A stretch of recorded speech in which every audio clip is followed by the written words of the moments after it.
¿Por qué fue la reforma más legítima y más democrática? Después voy a decir por qué fue la más importante. Muy sencillo. Plena vigencia de las libertades públicas, ningún tipo de proscripción, 35 partidos políticos representados en la convención en 19 bloques políticos, 305 convencionales, todo el arco político e ideológico de la Argentina, desde quienes se habían levantado en armas contra la democracia como Rico o como Bussi, hasta el líder de la democracia recuperada, Raúl Alfonsín. Así que no hay ninguna duda que esta es la reforma más legítima y más democrática. Que lo más importante que los argentinos hicimos en 40 años de democracia es la reforma constitucional de 1994. ¿Por qué lo digo? Porque la política tiene dos fases. La fase agonal, o sea, lucha y conservación del poder. En eso los argentinos somos expertos. Por eso, reelecciones indefinidas, clientelismo, corrupción, canchas inclinadas en los procesos electorales, profunda decadencia institucional, que es lo que nos caracteriza a los argentinos. Y después está la fase superior de la política, que es lo que se llama la política arquitectónica, que es la que requiere grandes consensos y acuerdos. Muy pocas veces nos pudimos poner de acuerdo. Por eso hubo tan pocas reformas constitucionales y todas fueron cuestionadas. En ese marco, nada comparable a la reforma del 94, yo lo dije en varias convenciones constituyentes, saben que he tenido el honor de ser constituyente en el nivel federal, ya vamos a ver, vicepresidente de la comisión redactora, pero también fue constituyente provincial en Córdoba en 1987 y también presidí la convención municipal constituyente de la ciudad de Córdoba, que es la primera que sancionó una carta orgánica municipal, que es una verdadera constitución, para una ciudad de más de 1 millón de habitantes, único caso en América Latina. Así que en la reforma, por eso, para mí, lo más importante que hicimos en los 40 años de la reforma es la más legítima, es la más democrática, y ahora digo por qué la más importante. Porque se trató de 61 normas constitucionales, 20 nuevas, 24 reformadas y 17 disposiciones transitorias. ¿Qué abarcaron? La primera parte de la Constitución, la parte llamada dogmática, el derecho constitucional de la libertad, las declaraciones de derechos y garantías, incorporamos, porque no se podían tocar los 35 primeros artículos ni el preámbulo, un nuevo capítulo de derechos y garantías. Ahí recuerdo brevemente para que ustedes lo conozcan. El artículo 36, nada menos que la defensa del orden constitucional y democrático, que tiene la misma importancia que tenía antes el artículo 29 en los aspectos históricos de 1853. Ahí se recordaba la dictadura de Rosas. Acá nosotros teníamos presentes todos los quiebres del orden constitucional. Pero además, tuve el honor de ser miembro informante de ese artículo, votado por unanimidad, para que tengan una idea ustedes de la legitimidad de la reforma y de los acuerdos alcanzados. La segunda parte del artículo eleva a delito constitucional, como lo dije como miembro informante, el enriquecimiento ilícito en la función pública. Es decir, los constituyentes teníamos clara idea que sin combate a la corrupción, sin combate a la impunidad, vos no tenés bases espirituales y morales para sostener el orden constitucional y democrático. Este es un tema absolutamente clave de la reforma del 94. Lo mismo que todo lo vinculado, como lo voy a explicar ahora, a lo siguiente. Artículo 37, las bases del sistema electoral y la posibilidad del acceso de las mujeres a los cargos, lo cual es una cuestión de justicia elemental. Artículo 38, los partidos políticos como elementos fundamentales de la democracia, y dentro de ello lo que hace la Fundación Moisés Levenson, formación y capacitación política. Si vos no tenés partidos políticos que hagan docencia cívica, que hagan formación y capacitación política, que tengan grupos de estudio y de pensamiento, que además te lleven a un robusto debate democrático, te pasa lo que está pasando hoy en la Argentina. una situación muy delicada, de mucha decadencia, porque las instituciones nuestras están declinando frente al avance de posiciones autoritarias como ocurre en América Latina y en otros países del mundo. Así que este tema es clave. Artículos 39 y 40 de la reforma, derechos de iniciativa y consulta popular, o sea, tránsito de una democracia representativa a lo que se llama una democracia participativa. Artículo 41, derecho al medio ambiente. Artículo 42, derechos de usuarios y consumidores. Artículo 43, las garantías. No solo el amparo, el habeas corpus y el habeas data, sino lo que yo incorporé personalmente como vicepresidente de la comisión redactora, el secreto de las fuentes de información periodística, que es una garantía especial para la libertad de prensa. Es la base del periodismo de investigación. Sabiendo que la Argentina es corrupta, nadie puede desconocer el rol de muy importantes periodistas argentinos que son los que han denunciado y siguen haciéndolo la corrupción. Por eso es tan importante lo que hicimos también en materia de libertad de prensa. Hay que tener presente que en el tema de derechos, también dentro de la parte orgánica tenemos reconocimientos muy importantes de derechos humanos y derechos fundamentales. En el inciso 17 del artículo 75 de atribuciones del Congreso, esto también fue votado por unanimidad, los derechos de los pueblos originarios. El inciso 22 del artículo 75 es muy importante porque a 11 instrumentos internacionales de derechos humanos le damos el mismo rango y jerarquía de la Constitución. El inciso 23 de ese artículo es muy importante porque son las acciones positivas que tiene que hacer el Estado para efectivamente posibilitar que los grupos desaventajados que son los pobres, los ancianos, en ese caso eran las mujeres, es decir, evidentemente, o los incapacitados, es decir, no tengan el reconocimiento del Estado necesario para tener el constitucionalismo social, la democracia social, lo que se llama el Estado social de derecho, un Estado legítimo, como decía Alfonsín. Así que es esencial lo que hicimos como primera idea fuerza, profundizar la filosofía personalista y humanista de la Constitución con el reconocimiento de nuevos derechos y garantías. Después hay otras ideas fuerzas de la reforma y por eso voy a demostrar por qué es tan importante. Entramos a la segunda parte de la Constitución, que es lo que se llama el derecho constitucional del poder. Ahí hay dos títulos. El primer título es gobierno federal. Y como ustedes saben, poder legislativo, poder ejecutivo, poder judicial. ¿Cuáles fueron las ideas fuerzas? Fortalecer el rol del Congreso. En segundo lugar, atenuar el hiperpresidencialismo. En tercer lugar, asegurar la independencia del Poder Judicial. Estas son las ideas fuerzas de la reforma. Y en el segundo título de la segunda parte de la Constitución, todo lo que sea descentralización del poder, otra idea fuerza, fortalecer el federalismo en estricto sentido. La quinta idea fuerza es reconocer el gran principio de la autonomía municipal, artículo 123.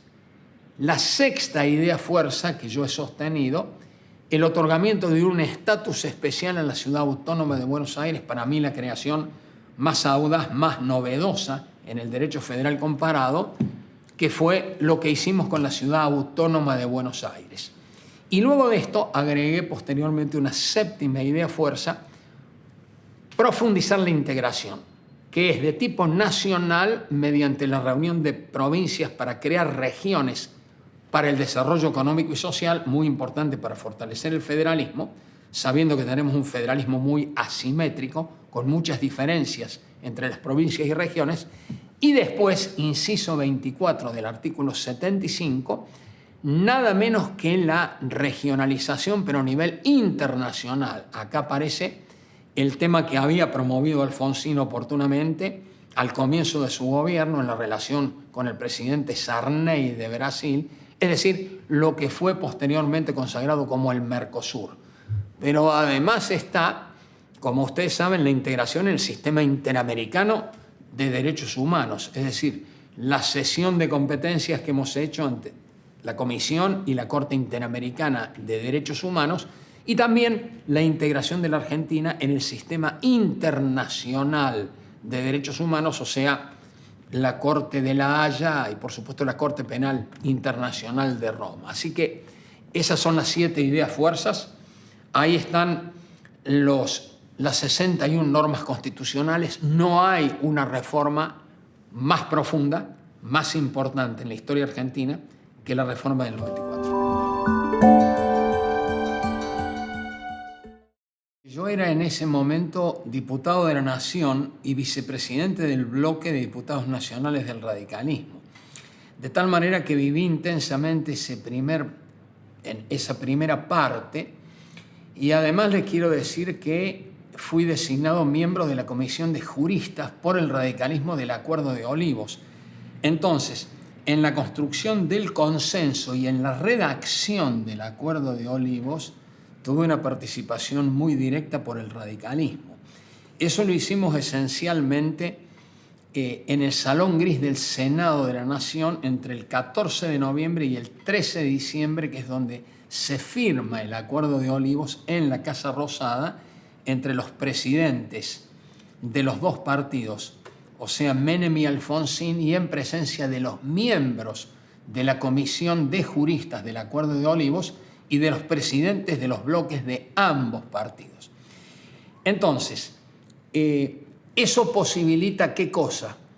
Que la Cámara de Diputados de la Nación trate lo que fue la ley 24.309 de declaración de la necesidad de la reforma, que por supuesto tuvo mucho más de los 2/3 de votos de la totalidad de los miembros requeridos por el artículo 30 de la Constitución. Pero además, al ser el vicepresidente del bloque, en la Convención Nacional Partidaria de Vicente López, en la provincia de Buenos Aires, presenté el programa constitucional de la Unión Cívica Radical en una convención muy importante, donde también estaba, por supuesto, el presidente del partido, Raúl Alfonsín. Luego de eso, participo ya en el debate legislativo de sanción de la ley declaratoria de la necesidad de la reforma. Posteriormente, tenía mandato como diputado nacional, pero ustedes saben que en la convención había compatibilidad para el ejercicio de los cargos. Por eso hubo 30 diputados nacionales, 10 senadores nacionales, 10 gobernadores en ejercicio. Fue la asamblea más numerosa y más importante de toda la historia argentina. Y por eso es que después soy electo convencional constituyente por la provincia de Córdoba, soy designado vicepresidente de la comisión redactora, trabajo muy cerca del presidente de nuestro bloque, Raúl Alfonsín. Fíjense, acá está un libro editado precisamente por la Fundación Levenson. En este momento está hablando Raúl Alfonsín como presidente del bloque. Ven que yo estoy muy cerca de él, pero bueno, en un libro que estoy a punto de publicar, ya se los anticipé, hay muchos detalles importantes porque hago un análisis, por ejemplo, de lo que significó el Acuerdo de Olivos, qué significó para el radicalismo, qué significó personalmente para Raúl Alfonsín, por qué él escribe 2 libros que son Democracia y Consenso y Memoria Política para explicar especialmente qué significó el Acuerdo de Olivos. Yo termino siendo partícipe en algo que no busqué, es decir, integro la fórmula después presidencial, después de la reforma de la Unión Cívica Radical junto a Masachesi, así que me encontré con un partido dividido a causa de lo que fue el Acuerdo de Olivos. Hubo sectores que todavía no han pedido realmente disculpas por la actitud que tuvieron, por el daño que causaron, porque no entendieron lo que significaba el Acuerdo de Olivos y mucho menos entendían la importancia de lo que significaba tener una reforma constitucional por consenso que proyectase a la Argentina rumbo al siglo XXI. Yo creo que hay todavía sectores que no comprenden, que se han quedado en ese debate y que no han entendido el producto del Acuerdo de Olivos, que fue la gran reforma constitucional de 1994. Obviamente que trabajé muy intensamente por la alta responsabilidad que tenía como vicepresidente de la comisión redactora. En este libro, por ejemplo, hago muchas referencias a lo que fue el producto de la reforma y ya vamos a analizar después un capítulo decisivo y lamentable, que es el de la falta de cultura constitucional en la Argentina, el capítulo de los incumplimientos de la reforma. Como todavía tenía mandato como diputado nacional, terminado el proceso de la reforma, participé en lo que fue la sanción de algunas leyes reglamentarias de la reforma. Por ejemplo, lo que es la actual ley 24.588 sobre los intereses del Estado Nacional mientras la capital sigue estando en la ciudad de Buenos Aires. Y ahí en ese debate, por ejemplo, lo que ocurría después con otras leyes, ya vamos a hablar de los incumplimientos, fíjense que señalé la inconstitucionalidad de los artículos 2, 7, 8 y 10, porque la llamada ley Cafiero lo que hizo es mutilar la autonomía plena de la ciudad autónoma de Buenos Aires. Por eso recién pudimos hacer muchos años después la transferencia de la seguridad del gobierno federal a la ciudad de Buenos Aires. Pero todavía tenemos que transferir, por ejemplo, toda la justicia nacional. Fíjense la magnitud de los incumplimientos.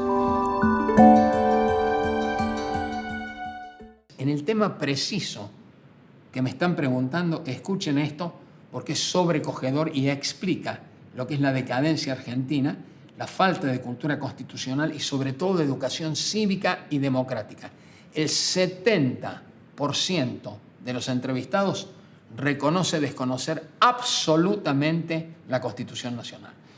Por supuesto que esto varía por distintos lugares del país, porque es una encuesta nacional, o por el grado de educación que se tiene. Pero ustedes no se sorprendan que el presidente de la República, que ministros, que diputados y senadores nacionales y que profesionales universitarios no conozcan la Constitución Nacional. Por eso, claro, se explica en gran parte la decadencia argentina. Ya lo decía Nino, una de las causas, él decía, del subdesarrollo nacional, en lo que fue su testamento intelectual, el libro de 1993, Un país al margen de la ley. Yo directamente ya hablo de decadencia argentina. Porque claro, cuando la crisis puede ser una gran oportunidad para una nación o para una persona, y vos de una crisis podés salir absolutamente o perjudicado o beneficiado porque has cambiado. Yo digo decadencia cuando hay un proceso de declinación permanente, y es lo que ha ocurrido con la Argentina. Es decir, hay que verlo en cualquiera de los índices: calidad institucional, corrupción, desarrollo económico, etcétera, o por ejemplo el grado de pobreza y de exclusión que tenemos en este momento hoy en la Argentina. Así que en definitiva es muy grave este aspecto de la falta de educación cívica y democrática y de la falta de conocimiento de la Constitución Nacional, que es el proyecto máximo de gobierno de los argentinos. Obviamente es el arca sagrada, como se ha dicho, de nuestros derechos y libertades. Es una Argentina que ha perdido el rumbo hace tiempo. El gran logro fue evidentemente lo que se llama la modernización del derecho público argentino. Es decir, en la ley suprema, en la ley fundamental, producir un cambio que proyecta a la Argentina rumbo al siglo XXI con, digamos así, las mejores resoluciones en materia de derecho constitucional comparado por el tema de derechos, en el tema de equilibrio del poder, de profundización de la idea fuerza que tenemos los argentinos, una democracia republicana y federal. Obviamente que ese es el logro más importante. Y en particular, a medida que nosotros fuimos respondiendo al proyecto constitucional, se produjeron avances. Se han producido avances muy claros en materia de derechos, ustedes lo conocen. Se han producido algunos avances muy importantes en materia de federalismo. Se han producido avances muy importantes en materia de integración a nivel internacional. Pero es evidente que es muy lamentable el capítulo de los incumplimientos. La falta de acuerdo que tuvimos en algunas cuestiones con el peronismo, como por ejemplo decretos de necesidad y urgencia y Consejo de la Magistratura nos llevaron a problemas posteriores. No hay ninguna duda que es muy difícil conseguir el consenso completo. El radicalismo quería cerrar el tema de decretos de necesidad y urgencia como en el derecho comparado con una norma que estableciese que si a los 30 días no estaba ratificado el decreto de necesidad y urgencia por el Congreso, el mismo quedaba sin valor. Ocurrió exactamente lo contrario, nosotros continuamos con el hiperpresidencialismo, así que explico eso. Segundo, el objetivo al crear el Consejo de la Magistratura era fortalecer la independencia del Poder Judicial. Al no tener acuerdo para la integración del artículo del Consejo de la Magistratura, quedó el artículo 114 que habla de equilibrio, y nosotros bien sabemos que a partir de 2006, un año muy especial donde se profundiza la contrarreforma y se profundiza lo que se llama el hiperpresidencialismo, se producen estas leyes sancionadas por el peronismo y el kirchnerismo. En el 2006, la ley 26.080, que redujo de 20 a 13 miembros los del Consejo de la Magistratura y le dieron más poder al sector político, cuando el objetivo de la reforma era quitar la poderosa influencia de la política en el Poder Judicial. Y ustedes saben que eso años después fue declarado inconstitucional, muchos años después, por la Corte Suprema de Justicia de la Nación, y ahora hemos vuelto a una integración de 20 miembros. Ese año de 2006 se sancionó la ley también 26.122, fue la reglamentaria de decretos de necesidad y urgencia. Ahí se estableció una aberración en materia constitucional que nada tenía que ver con la reforma. O sea, si una sola de las cámaras valida el decreto, el mismo mantiene su validez. De tal manera que eso hizo mucho daño. La magnitud de los decretos de necesidad y urgencia dictados ha sido enorme por parte de todos los presidentes. Y fíjense, llegar al escándalo de lo que ha sido el decreto de necesidad y urgencia 70 dictado por el presidente Milei. Fui el primer consultado por el diario La Nación el mismo 20 de diciembre.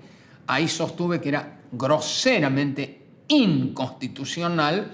Espero que en la Cámara de Diputados termine de declararlo nulo e inconstitucional. Es decir, fue un decreto de necesidad y urgencia de 366 artículos. Por si faltara algo, para profundizar en el hiperpresidencialismo, al poco tiempo se conoció lo que se llamó la ley ómnibus. Me he expresado también al respecto en conferencias y en libros. Los romanos, en la llamada Lex, o sea, ley Cecilia Didia del 92 a.C., o sea, hace más de 2100 años, prohibieron todo tipo de ley ómnibus. Es elemental en transparencia y técnica legislativa que se debe tratar un solo tema por proyecto de ley. De tal manera que una norma de 644 artículos, naturalmente que iba a terminar como terminó. No obstante, posteriormente lograron la sanción también de una cosa inconcebible, una otra ley llamada ómnibus de 238 artículos. Así que, en definitiva, aparece uno de los rasgos más claros que estoy señalando: la declinación del Congreso en el cumplimiento de sus competencias constitucionales, alejándose el Congreso de lo que fueron las grandes ideas, fuerzas y el diseño constitucional de la gran reforma constitucional de 1994. Y después hay que analizar el rol del Poder Judicial, que en general no ha hecho un buen control de constitucionalidad, aunque hay que dejar a salvo lo que viene haciendo esta Corte Suprema de Justicia de la Nación en los últimos 20 años, y sobre todo en los últimos años. Voy a citar dos fallos solamente: Gobierno de la Ciudad Autónoma de Buenos Aires contra Estado Nacional, donde la Corte Suprema le puso límites en 2021 y 2022 al hiperpresidencialismo. En el primer caso, recuerden que el expresidente Fernández por decreto había creado el área metropolitana, no puede hacerlo, y había prohibido el dictado de clases durante la pandemia. La Corte deja sin efecto, y ante el conflicto planteado por la Ciudad Autónoma, declara, como no puede ser de otra manera, lo que dice el artículo 129 de la Constitución: hay autonomía plena de la ciudad tenía competencia en materia de salud y educación para tener las aulas abiertas.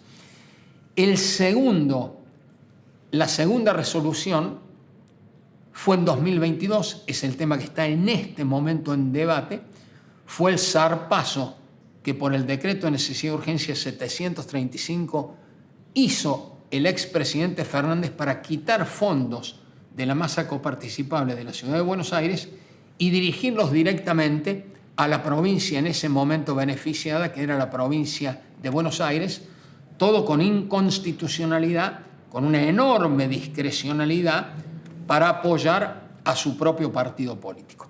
Todo esto fue dejado sin efecto en la medida cautelar de la Corte, que todavía ha sido incumplida.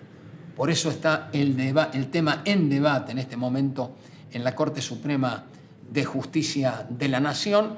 Esperemos una pronta resolución de la Corte para que obviamente no continúe algo que muestra la decadencia institucional de la Argentina, que no se cumplen los fallos ni siquiera de la propia Corte Suprema de Justicia de la Nación.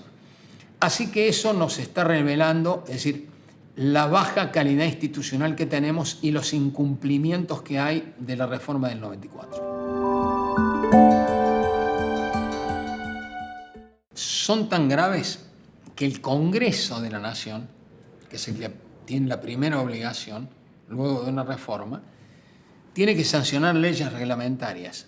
¿Pueden creer que he detectado que el Congreso nos debe a 30 años de la reforma la sanción de aproximadamente 30 leyes para cumplir estrictamente con lo que fue la reforma constitucional de 1994? De tal manera que esto es tan grave que ya no hay, es decir, no alcanzan calificativos para explicar esta situación. En segundo lugar, no hay ninguna duda que hay que profundizar el rol de la Corte Suprema en su control de constitucionalidad para asegurar este cumplimiento. En este sentido, sí hay que destacar especialmente lo que ha venido ocurriendo, sobre todo en aspectos de federalismo y de municipalismo, y algo contra el hiperpresidencialismo con la integración de la actual Corte Suprema, donde se destacan dos ex convencionales constituyentes de la Nación, o sea, Juan Carlos Maqueda y Horacio Rosati, con los cuales trabajamos en la comisión redactora.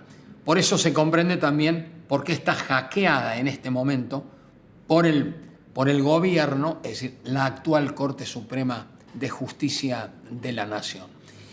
Y después de esto hay que señalar que los incumplimientos fueron muy graves. Por ejemplo, la Corte en su momento sancionó un fallo, dictó un fallo, el caso Fait, lo corrigió la integración actual de la Corte en el caso Schifrin.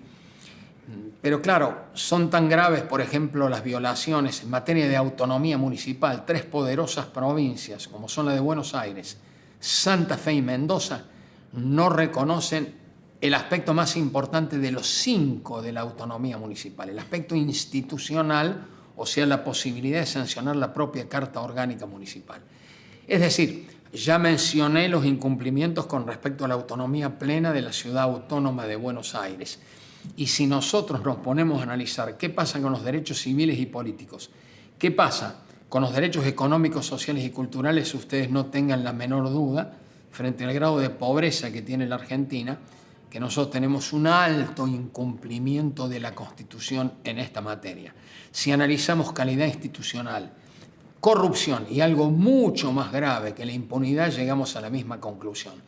No hay un buen funcionamiento del Poder Judicial, lo muestran todas las encuestas, no hay confianza en el funcionamiento de las instituciones, estamos en un problema muy delicado. Cuando Acemoglu y Robinson, en una obra que fue clásica, se preguntaban por qué fracasan las naciones, es porque se quedan sin instituciones. Cuando vos te vas quedando sin instituciones, o sea, mal funcionamiento del Poder Ejecutivo, del Poder Legislativo, del Poder Judicial, de los partidos políticos, las consecuencias son muy graves para el desarrollo humano y para el desarrollo económico y social. y para el desarrollo en definitiva de las naciones. Nosotros estamos para colmo en un momento muy particular de la historia. Voy a hacer otra cita, es decir, cómo mueren las democracias. Levitsky y Ziblatt. Estamos en un momento muy especial, hay que ver las clasificaciones de los regímenes políticos de The Economist, donde claramente tenemos democracias plenas, democracias imperfectas, regímenes híbridos y sistemas autocráticos o totalitarios. Solo democracias plenas en el mundo, 21 o 22 naciones. Siempre el ejemplo que lo tenemos al lado nuestro es el Uruguay. Obviamente nosotros no estamos en esa categoría, ni por casualidad. Somos por lo menos democracias imperfectas, como el Brasil. Pero lo muy grave que se está viendo es el aumento de regímenes híbridos, donde tenés no solo una democracia imperfecta, sino el avance de aspectos autoritarios, que se ven claramente, por ejemplo, en El Salvador de Bukele, pero además en México de Andrés López Obrador y del actual presidente electo. Son temas muy delicados. Y por supuesto, en la última categoría, ya sabemos la tragedia que vivimos con Cuba, con Venezuela, con Nicaragua, etc. Es un momento muy especial. No cumplís la Constitución, te vas quedando sin instituciones. Obviamente este es un cuadro muy delicado de anomia, como lo venimos señalando en las 13 encuestas. Son temas que urgentemente deben ser cambiados en Argentina para empezar un verdadero proceso de cambio que deje atrás la decadencia de todo tipo en que estamos inmersos. Lo primero que hay que hacer es esto. Para los gobernantes, se gobierna con la Constitución en la mano. Era lo que explicaban Raúl Alfonsín, que terminaba sus discursos recitando el preámbulo de la Constitución Nacional. Y es lo que enseñaron en su momento Hipólito Yrigoyen, Marcelo de Alvear y Arturo Illia. En particular, para el radicalismo, la Constitución es el programa. Por eso el título de este libro fue Cumplir el programa constitucional. Si vos no conocés de la Constitución, vos podés tener ministros o equipos que lo hagan. Lo único que no podés hacer es gobernar sin tener la Constitución en la mano. Pero ¿qué hay que hacer con el resto de la ciudadanía argentina? Volver a la educación cívica y democrática. Cuando presidí la Asociación Argentina de Derecho Constitucional, logré por unanimidad en 2003 la sanción de la Ley 25.863 por el Congreso. Establecí en el artículo primero que el 1 de mayo es el día de la Constitución Nacional porque es cuando fue sancionada el 1 de mayo de 1853. Artículo segundo. Ordénase, decía la ley, al Consejo Federal de Educación hacer educación cívica y democrática en todos los niveles de la educación en base a los principios y valores de la Constitución. Nada de eso se cumplió, porque acá las leyes no se cumplen. Demócrata no se nace, sino que se hace. Primero con la educación popular, segundo con la participación. ¿Dónde? En el municipio autonómico libre y participativo. El primer teatro, como decía Joaquín B. González, en que los hombres ejercitan sus derechos. ¿Dónde comienza una carrera política en serio? En el nivel municipal. ¿Y dónde termina? En el orden federal. ¿Quién es un ejemplo? Aunque hay de otros partidos, yo cito el de Raúl Alfonsín. ¿Cómo se formó como político? Primero concejal de Chascomús. Después diputado de la provincia de Buenos Aires, después diputado de la Nación, después presidente del radicalismo, después presidente de la República, después, en lo que fue la culminación de su vida política y de su proyecto, presidente del bloque de convencionales nacionales del radicalismo. No puedo dejar de recordar su extraordinaria entrega porque vivió 90 días en Santa Fe y en el Hotel Castelar. Era el primero en llegar a las deliberaciones de la convención, el último en retirarse. Su vida fue un ejemplo de lo que significa el estilo republicano, la ética política. Siempre trabajó en la formación de los mejores equipos y por eso yo digo que la culminación de su vida es la gran reforma constitucional de 1994. Nosotros estamos ya muy lejos de ese ejemplo extraordinario. El mejor legado que queda de la reforma es todo esto que yo vengo señalando. La Argentina solo va a poder dejar atrás su decadencia cuando se aferre a la Constitución, cuando la abrace. Lo he reiterado permanentemente, tenés que gobernar con la Constitución en la mano y no hay que olvidar algo que siempre repetía Alfonsín. El primero de los objetivos del preámbulo es constituir la Unión Nacional. Muchas gracias por este importante programa.